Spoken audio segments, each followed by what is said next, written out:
আসসালামু আলাইকুম ওয়া রাহমাতুল্লাহ। আমাদের দেশে বর্তমানে অনেক জেলায় বন্যা চলতেছে। আমাদের দেশে মাঝে মধ্যে এই বন্যা দেখা দেয়। দুর্গত এলাকায় মানুষের তখন অন্ন বস্ত্রের প্রয়োজন অত্যন্ত তীব্র হয়ে দেখা দেয়। বিশুদ্ধ পানির প্রয়োজন অত্যন্ত তীব্র হয়ে দেখা দেয়। তখন অন্ন বস্ত্র ও বিশুদ্ধ পানি নিয়ে তাদের সাহায্যে এগিয়ে গেলে আল্লাহ পাক আমাদেরকে কি নিয়ামত দান করবেন। হাদিস শরীফে এসেছে, রাসূল সাল্লাল্লাহু আলাইহি ওয়াসাল্লাম বলেন, বাইহাকী শরীফের একটি হাদিসে এসেছে, যে ব্যক্তি আমার উম্মতের কারো অভাব পূরণ করবে, এতে তার উদ্দেশ্য হলো ওই ব্যক্তিকে সন্তুষ্ট করবে। প্রকৃতপক্ষে সে আমাকেই সন্তুষ্ট করলো, আর যে আমাকে সন্তুষ্ট করলো সে প্রকৃতপক্ষে আল্লাহকেই সন্তুষ্ট করলো, আর যে আল্লাহকে সন্তুষ্ট করলো আল্লাহ তাকে জান্নাতে প্রবেশ করাবেন। আবু দাউদ শরীফের আরেকটি হাদিসে এসেছে, যে কোনো মুসলমান অন্য কোনো উলঙ্গ মুসলমানকে কাপড় পরিধান করাবে, আল্লাহ তাকে জান্নাতে সবুজ কাপড় পরিধান করাবেন।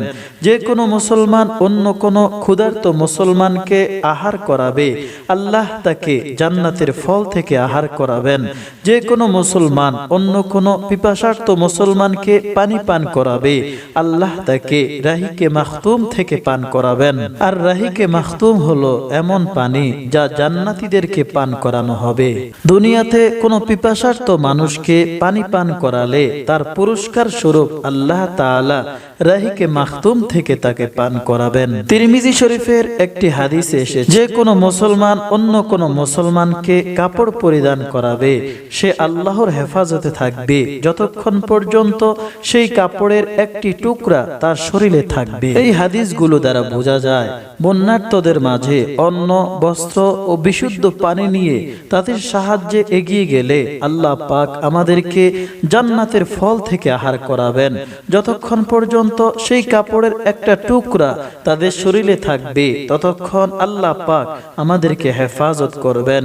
তাদেরকে বিশুদ্ধ পানি পান করালে আল্লাহ পাক আমাদেরকে মিশকে আম্বর দ্বারা মোহরকৃত বিশুদ্ধ পানি রাহিকে মাখতুম থেকে পান করাবেন। তাই আমাদের সকলের উচিত বন্যার্তদেরকে সাহায্যের জন্য এগিয়ে আসা। আল্লাহ পাক সকলকে কবুল করুক, আমিন।